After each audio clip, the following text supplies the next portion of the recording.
forget to subscribe my channel Hang Duk Mana. Assalamualaikum, selamat datang ke channel Hang Duk Mana. Mari kita dengar analisa daripada Rafidi Ramli tentang PRN Sabah dan siapa bakal menang nanti. Sebelum tu saya baca detail sedikit dekat FMT ni. Senarai penuh calon PRN Sabah pilihan raya kali ini disertai pelbagai parti dan gabungan besar serta entiti, tetapi hanya warisan bertanding di kesemua 73 kerusi. Kita mungkin dengar apa kata Rafidi di akhir top komen macam biasa. Calon-calon yang diumumkan di Sabah ni kan, kita tak tahu keputusannya nantilah. Saya pun data terakhir yang saya dapat mengenai Sabah ni dan mood rakyat Sabah ialah dalam bulan Januari 2025, dah dekat setahun. Data tu dah tak boleh pakai dah. Data tu masa itu menunjukkan peluang 50-50 di antara warisan melawan parti-parti kerajaan persekutuan lah, baik JRS, baik PH, baik BN. Masa tu 50-50 lah. Masa tu tidak ada lagi kes Allahyarhamah Zahra. Tidak timbul lagi soal dia dah mula ada sedikit sebanyak lah pasal skandal Lombok. Tapi dia belum meluas seperti sekarang. Masa itu belum lagi timbul soal 40% Sabah kan. Masa itu Januari 25. Itu data terakhir yang saya ada. Satu survey yang saya memang kena keluar duit sendiri, bayar buat survey, supaya setiap pemahaman saya itu ialah berdasarkan kepada kaji selidik yang mendalam kan. So much has changed daripada Januari 2025 kepada sekarang kan. Jadi kita sebenarnya tak tahu macam mana keputusan nanti. Dia ada dua teori. Satu teori ialah oleh kerana seperti Saifuddin sebut tadi, strateginya asal menang, dan oleh kerana mereka nama-nama besar ataupun mereka telah jadi wakil rakyat yang lama di situ, maka mereka akan menang, dan sekurang-kurangnya PKR dilihat menambah kerusi walaupun calon-calon itu adalah calon yang dinaturalisasikan dari parti lain kan. Jadi dia tak kisahlah parti mana pun. Nafi potensi menang tak seperti di Melaka. Tak, itu adalah teori mereka. Kan, itu satu pandangan kenapa mereka ke arah itulah. Satu lagi pandangan ialah apabila kita dari reformasi ke reformanan ke reform Musa ni, itu akan memualkan rakyat.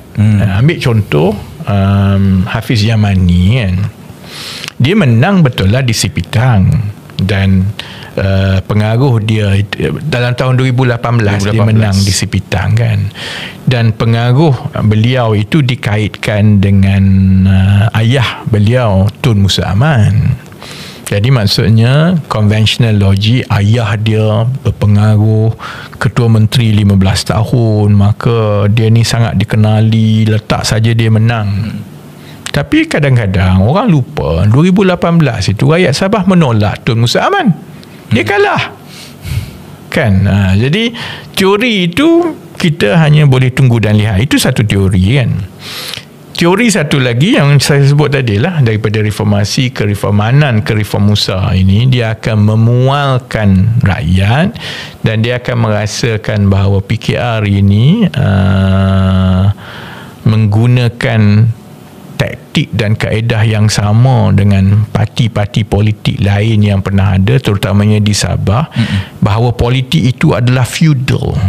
Asalkan kamu ada nama, datang daripada keluarga besar, never mind apa pun perasaan rakyat, demi untuk menang kita letak dah saja kan. Ada kemungkinan dia berlaku seperti yang berlaku di Melaka contohnya kan. Jadi kita memang tunggu dan lihatlah sampai akhir bulan ini. Saya pun takkan keluarkan duit saya untuk pergi buat survey sekali lagi kan. Cuma apa pun keputusannya, saya ingat dia mematahkan daripada, kalau PKR Sabah itu ada 5 tiang, dia dah patahkan 3 tiang. Tiang apa ni Baby? Katakanlah PKR Sabah tu rumah lah, ada 5 tiang kan.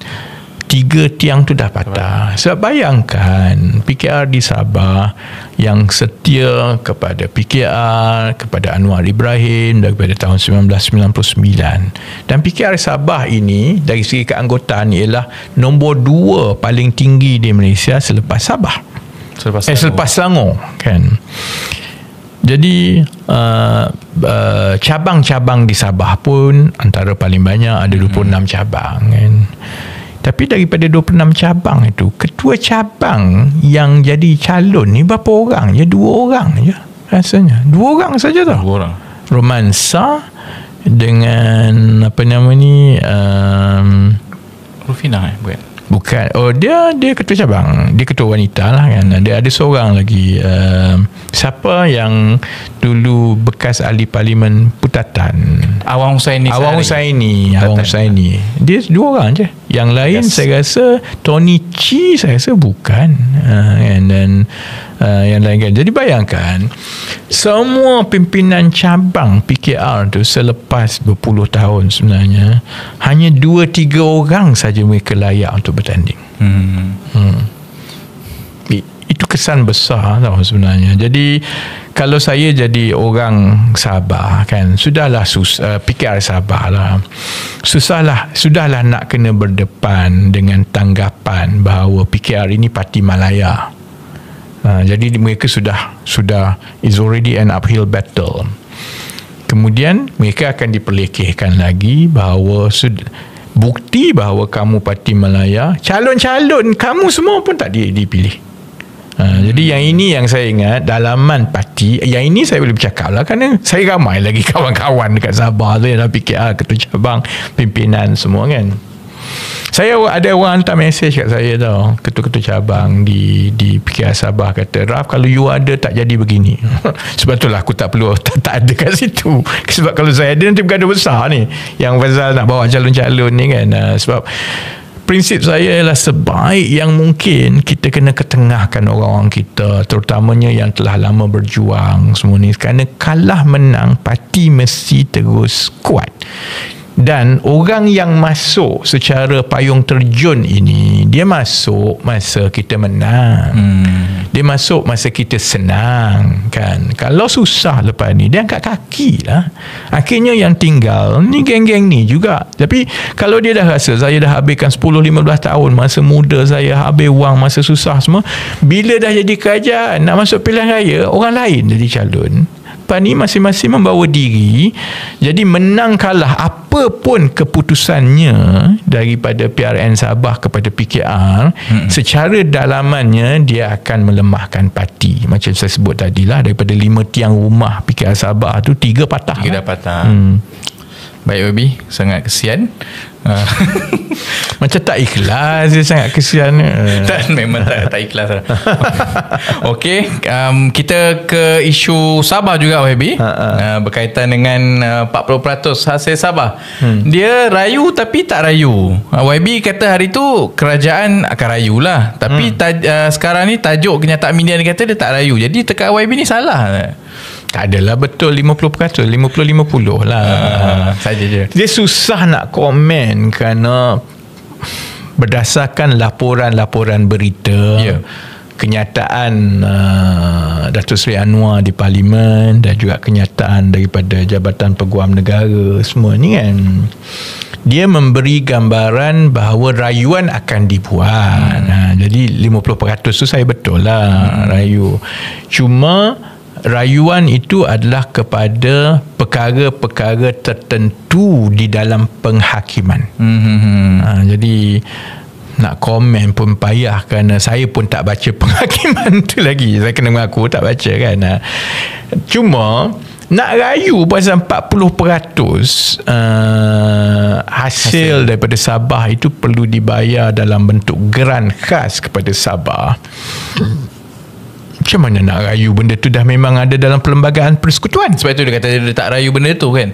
Jadi yang itu maksudnya itu yang saya kata 50-50 lah. Tapi saya ingat rayuan ini mungkin dari segi penghakiman yang memutuskan bahawa kerajaan persekutuan ke bersalah gitu-gitu gini tu, yang itulah yang akan dirayu. Sama ada hasilnya nanti akan menyebabkan 40% hasil kerajaan persekutuan kepada Sabah itu tidak akan dibayar kepada Sabah. Yang itu kita kena tunggu keputusan nantilah kan. Tapi perkara 112C perkara 2 kan, C-2 dalam perlembagaan tu jelas lah, memang dia sebut 40% kan. Dia macam, kalau saya bagi contoh contohnya saya fitnah YB tak handsome, padahal handsome. Jadi bagilah contoh lain. Handsome ni, beauty is in the eyes of the beholder. Macam hidung mancung dan tak mancung.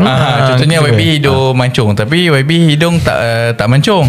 Kemudian saya keluarkan kenyataan media, sebab saya artis kan. Saya cakap saya tidak akan mempertikaikan akta fitnah, tapi saya akan merayu keputusan hakim. Aku dah confused lah. Contoh dia ni memang sukar difahami. Sukar difahami. Ya, maksudnya apa dia? Maksudnya actually, what are you trying to get at? Artikel tu itself dia tak cabar. Memang semua orang tahu, dan itu memang benda yang basic. Jadi apa yang dicabar adalah bagaimana judgement High Court ni. Contohnya dia nullified balik bayaran yang pernah dibuat oleh kerajaan dulu, sebab dia kena kira balik dari 1974 sebagai contohnya. Jadi at the end orang akan kata ini adalah rayuan juga.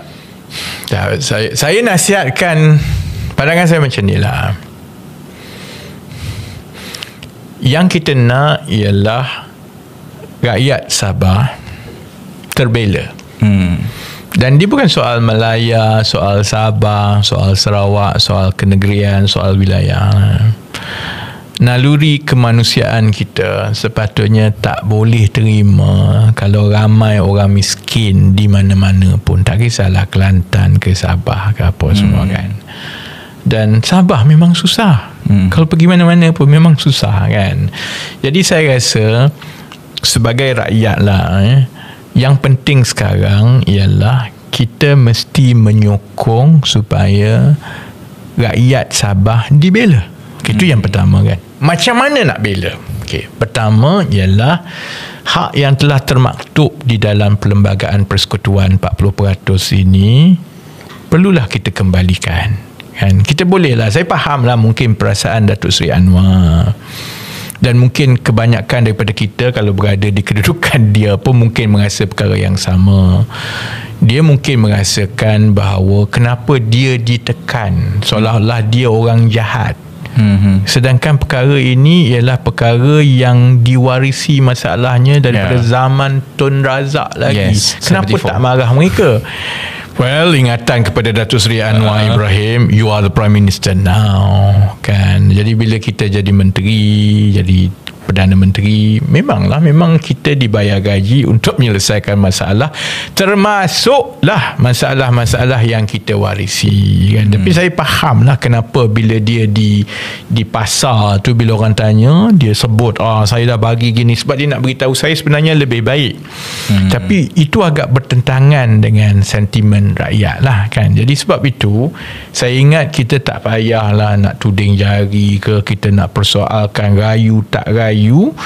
Yang kita terima at face value sekarang bahawa tidak ada mana-mana parti yang berani mempersoalkan bahawa rakyat Sabah perlu dibela, dan caranya ialah bermula dengan beri 40% yang memang dah dijanjikan dulu termaktub dalam kerajaan, dalam perjanjian Malaysia dan juga Perlembagaan Persekutuan kan. Now next is, saya juga haraplah rakyat Sabah, mereka yang